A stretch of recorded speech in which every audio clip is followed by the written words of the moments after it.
Radhe Radhe friend, जय माता दी। मेरे चैनल पे आप सभी का बहुत बहुत स्वागत है। आज की वीडियो में हम जानेंगे अमावस्या और पूर्णिमा, दो बहनों की कहानी। इस विषय में मैं आपको बताने जा रही हूँ। राज्य में, किसी समृद्ध राज्य में राजा रामपाल और रानी लीलावती राज करते थे। उनके दो पुत्र थे जिनके नाम वीरेंद्र और शौर्य थे, तथा उनकी दो पुत्रियां भी थी। एक बेटी का नाम अमावस्या था तो दूसरी का नाम पूर्णिमा था। पूर्णिमा, जिसका मुख चंद्रमा जैसा दिव्य था, वह सुबह से शाम तक मंदिर में भगवान शिव की आराधना करती थी, गरीबों को भोजन देती थी, तुलसी को जल चढ़ाती थी, अपने माता पिता की सेवा करती थी। पूर्णिमा बहुत ही धार्मिक प्रवृत्ति की थी। वह हमेशा पूजा पाठ किया करती थी, गरीबों की सेवा करती थी, घर का सारा काम भी करती थी और सभी प्रकार का जो भी उसके पास काम रहता था वो सभी पूर्ण रूप से करती थी। लेकिन वहीं दूसरी ओर अमावस्या, जिसे राजसी ठाट पसंद थे, वह दिन भर श्रृंगार करती, पूजा को व्यर्थ कर्म कहती, नौकरों पर चिल्लाती। अमावस्या को पूजा पाठ में कोई रुचि नहीं थी। वह न तो पूजा करती थी और न ही कोई काम करती थी। लेकिन दोनों बहनें एक दूसरे को बहुत प्यार करती थी, क्योंकि पूर्णिमा का स्वभाव बहुत ही अच्छा और बहुत सरल था। हालांकि राजा रानी का व्यवहार पूर्णिमा के प्रति अच्छा नहीं था। वे अमावस्या और अपने दोनों पुत्रों को ज़्यादा प्यार करते थे। धीरे धीरे समय बीतता गया और राजा रानी के बच्चे बड़े हो गए।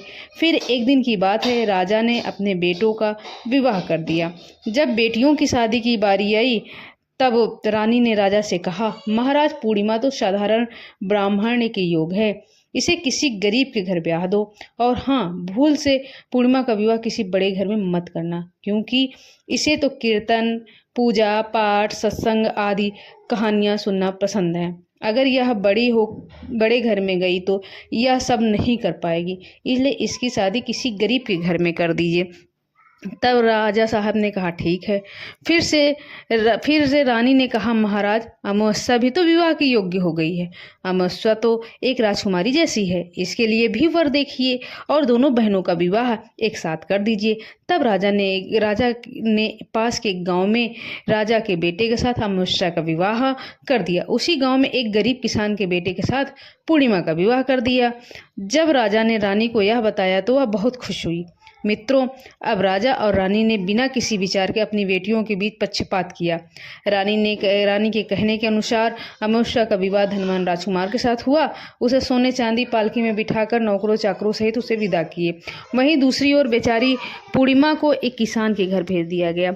उसे केवल एक पुरानी साड़ी और बस एक तुलसी का पौधा दिया गया।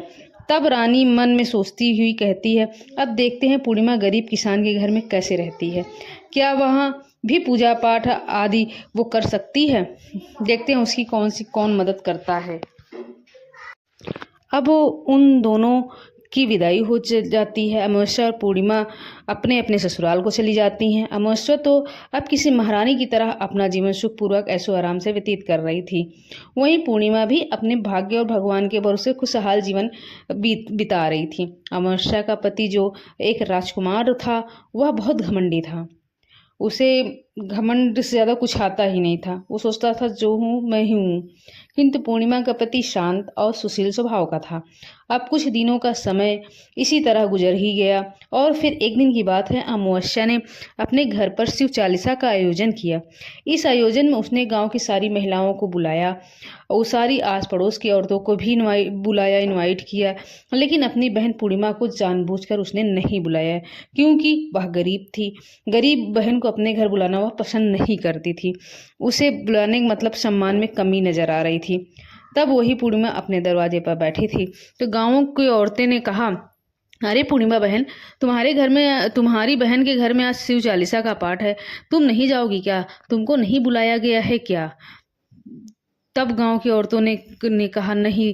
गांव की औरतों से उसने कहा, नहीं, मुझे नहीं बुलाया गया है। क्या हुआ, पूजा पाठ है, तुम चलो हमारे साथ। वैसे भी वह तो तुम्हारी बहन है। उसने सोचा होगा कि बहन तो आ ही जाएगी, उसे निमंत्रण की क्या आवश्यकता है। तब गांव की औरतों की बात सुनकर पूर्णिमा शिव चालीसा में चली गई। जब अमावस्या ने पूर्णिमा को देखा तो बहुत गुस्से से बोली, अरे, जब मैंने तुम्हें बुलाया ही नहीं तो मेरे घर क्यों आ गई? अब जब आ ही गई हो तो चुपचाप एक जगह बैठी रहना, इधर उधर मत घूमना। तूने तो आज मेरी इज्जत ही मिट्टी में मिला दी है। जरा देखो अपने आप को, कैसे वस्त्र पहनी हो।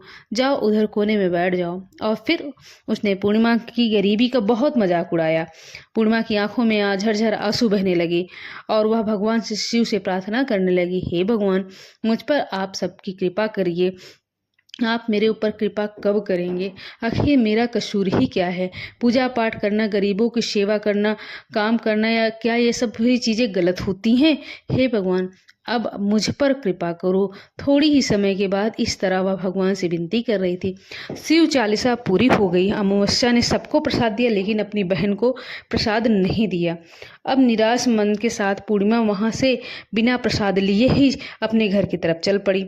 रास्ते में वह सोचने लगी कि घर पर बच्चे प्रसाद मांगेंगे तो मैं क्या कहूँगी। फिर उसके मन में विचार आया, क्यों ना मैं अपने भाई भाभी से मिलने अपने मैके चली जाऊं। फिर वह चलते चलते अपने मायके की तरफ बढ़ने लगी। तभी उसे एक तुलसी का पेड़ दिखाई दिया। वहाँ एक चबूतरा बना था जिस पर एक बूढ़ी माँ बैठी थी। उन बूढ़ी माँ ने पूर्णिमा से पूछा, बेटी तुम कौन हो और कहाँ जा रही हो? क्या तुम मेरी एक मदद कर सकती हो? तब पूर्णिमा ने अपना परिचय दिया। फिर बूढ़ी माँ ने कहा, बेटी देखो, ये तुलसी का पेड़ है जो सूख रहा है, इसमें थोड़ा जल डाल दो और चबूतरे की सफाई कर दो तो थोड़ी ठंडक मिलेगी। अब पूर्णिमा ने तुलसी को जल डाला और बूढ़ी माँ को भी स्नान कराया। उसने उनके चरण को दबाया। फिर पूर्णिमा ने पूछा, माँ और कोई काम है क्या? तब प्रसन्न होकर बूढ़ी माँ ने कहा, नहीं बेटी, और कुछ काम नहीं है। तुमने मेरी बहुत अच्छी सेवा की है, भगवान तुम्हारा भला करें। उन्होंने पूर्णिमा को खूब आशीर्वाद दिया और कहा, बेटी जब तुम अपने मैके से लौटो तो मुझसे अवश्य मिलकर जाना। पूर्णिमा ने कहा, ठीक है माँ जी, और वह आगे बढ़ गई। फिर चलते चलते रास्ते में उसे एक शिव मंदिर मिला। वहां पर भी चबूतरा था जिस पर एक बूढ़े बाबा बैठे थे। वे कोई और नहीं, स्वयं भगवान शिव शंकर थे। लेकिन पूर्णिमा ने उनको पहचान नहीं पाई और वह उन बूढ़े बाबा से कहा कि बेटी तुम कौन हो? कृपया मेरी एक सहायता करो। बाबा, पुण्य मिलेगा, बड़ा पुण्य मिलेगा। पूर्णिमा ने अपना नाम बताया। तब बाबा ने कहा, बेटी क्या तुम इस मंदिर की सफाई कर दोगी? यह बहुत दिनों से बहुत गंदा है। मेरे नहाने के लिए 2 बाल्टी पानी भी भर देना, और तो तुम्हारा बहुत एहसान होगा। मेरा शरीर थक चुका है, इसलिए अब मैं कोई भी काम नहीं कर पा रहा हूँ। तब पूर्णिमा ने मंदिर की सफाई की, भगवान शिव की पूजा की और बाबा के लिए पानी भर दिया। फिर वह आगे बढ़ गई और फिर थोड़ा और आगे बढ़ने पे उसे काली माँ का मंदिर मिला। काली माँ भी एक बूढ़ी माँ के रूप में वहाँ बैठी थी। काली माँ ने भी कहा, बेटी तुम कौन हो? क्या तुम मेरे एक सहायता कर सकती हो? तब प्रसन्नता पूर्वक पूर्णिमा ने अपना नाम बताया। तब बूढ़ी माँ ने कहा, बेटी यहाँ सब लोग पूजा पाठ करके चले जाते हैं लेकिन कोई मंदिर की सफाई नहीं करता है। देखो मेरा मंदिर कितना गंदा हो गया है, जरा इसकी भी सफाई कर दो। तब अब बूढ़ी माँ ने मंदिर की सफाई की, माँ का श्रृंगार किया और पूजा की। उसके बाद बूढ़ी माँ को स्नान भी कराया और उनके पैर दबाए। फिर उस माँ काली के रूप में भेष में बैठी बूढ़ी माँ का आशीर्वाद लिया और वह आगे बढ़ गई। फिर आगे चलने के बाद थोड़ी ही दूर चलने पर एक नदी मिली। वहाँ भी एक बूढ़ी माँ बैठी थी जो कोई और नहीं बल्कि स्वयं गंगा मैया थी। उन्होंने पूछा, बेटी तुम कौन हो? कृपया मेरी सहायता करो। तब पूर्णिमा ने अपना नाम बताया। तब गंगा मैया ने कहा, बेटी क्या तुम मेरी थोड़ी सेवा कर दोगी? तब पूर्णिमा ने गंगा मैया की भी सेवा की और आशीर्वाद लेकर आगे बढ़ गई। अंत में वह अपने मैके पहुंच गई। जब उसकी भाभियों ने उसे देखा तो बहुत खुश हुई। उन्होंने पूर्णिमा का स्वागत किया और कहा, वाह क्या बात है बहन जी, आप बहुत दिनों बाद आई हो। तब पूर्णिमा ने कहा, भाभी आज मन बहुत सभी से मिलने का कर रहा था तो चली आई हूँ। तब भाभियों के साथ मिलकर पूर्णिमा ने अपने मायके में सारे काम किए। उन सभी ने खुशी खुशी एक एक साथ भोजन किया और रात को अलग अलग विषयों पर बातें भी की। फिर अगली सुबह जब वह जाने को तैयार हुई तो भाभी ने उसे एक लाल साड़ी दी और कहा, इसे पहन लो और जल्दी जल्दी आया करो, बहुत दिनों बाद आई हो। तभी पूर्णिमा ने लाल साड़ी पहन ली और 16 श्रृंगार कर लिया और एक भाभियों ने एक थैला भरकर उसे सामान दे दिया। उसे लेकर पूर्णिमा अपने घर की तरफ निकल दी। चलते चलते रास्ते में वही नदी मिली जहाँ गंगा मैया बैठी थी। उन्होंने कहा, बेटी आ गई, आप अपने मैके से क्या लाई हो? पूर्णिमा ने थैला दिखाया और कहा, माँ जी, मेरे भाभीियों ने कुछ सामान दिए हैं। तब गंगा मैया ने भी एक थैला निकाला और उसे पूर्णिमा के हाथों में देते हुए गंगा मैया ने कहा कि बेटी, यह लो मेरी ओर से एक छोटी सी भेंट। यह बहुत भारी है, मैं इसे कहाँ रखूंगी, लेकिन याद रखना किसी रास्ते में मत खोलना, घर जाकर ही खोलना। तब पूर्णिमा ने कहा, ठीक है माँ जी, और आगे बढ़ गई। फिर थोड़ी देर बाद वही काली माँ जी का मंदिर आया। वहां भी बूढ़ी माँ ने पूर्णिमा को एक थैला दिया। अब उसके पास 3 थैले हो गए थे। फिर आगे बढ़ने पर वही शिव मंदिर मिला। वहां भगवान शिव ने भी एक थैला दिया। अब 4 थैले हो गए थे। फिर चलते चलते वही तुलसी माँ मिली। उन्होंने भी एक थैला दिया। अब 5 थैले हो गए। जब पूर्णिमा अपने घर पहुंची तो उसने सभी थैलों को खोले। पहले थैले में खाने पीने की चीजें और कपड़े थे। दूसरे थैले में सोने चांदी के आभूषण थे। तीसरे थैले में धन संपत्ति थी। चौथे थैले में अनाज भरा हुआ था और 5वें में महंगे वस्त्र थे। अब पूर्णिमा के घर में किसी चीज की कमी नहीं थी। वह खुशी खुशी रहने लगी। फिर एक दिन पूर्णिमा ने सोचा कि क्यों न शिव चालीसा का आयोजन करवाऊं, और उसने शिव चालीसा रखी और सबको बुलाया। वह न्योता देने के लिए अपनी बहन अमावस्या के घर भी गई। फिर जब अमावस्या अपनी बहन के घर आई तो उसने घर पूर्णिमा में की दौलत धन देखकर आश्चर्यचकित रह गई। उसने पूछा, अरे बहन, अचानक से तुम्हारे पास इतना धन दौलत कैसे आ गया? तब शांत स्वर में प्रसन्नता पूर्वक पूर्णिमा ने कहा, देखो बहन, जिस दिन तुमने चालीसा रखी थी तो मुझे नहीं बुलाया, फिर भी मैं बिना बुलाए तुम्हारे घर गई थी, लेकिन तुमने मुझे प्रसाद नहीं दिया। फिर मैं मैके गई, वहां से यह सब लेकर आई। अमावस्या ने कहा, अच्छा तो यह बात है, अब मैं जाऊंगी मैके, तुम भी मुझे डांटना और प्रसाद भी मत देना। तब पूर्णिमा ने कहा, अरे बहन, यह तो भगवान का प्रसाद, मैं तो सबको दूंगी।